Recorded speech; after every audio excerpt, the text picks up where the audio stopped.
আজকে দাদার আমি ভুজিয়া উড়া দিব। হাতটা কিন্তু সাবধানে ঝাঁকে দিস না বেশি হাতে।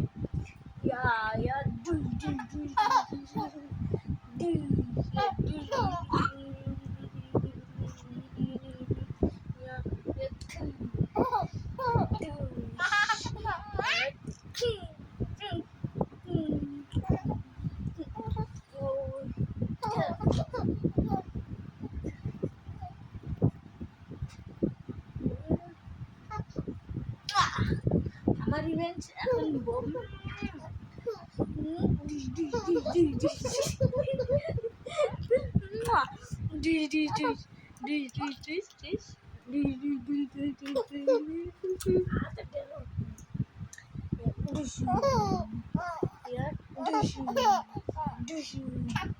এখন তুমি ললিপপ খাও, অনেক টেলি হয়ে গেছে।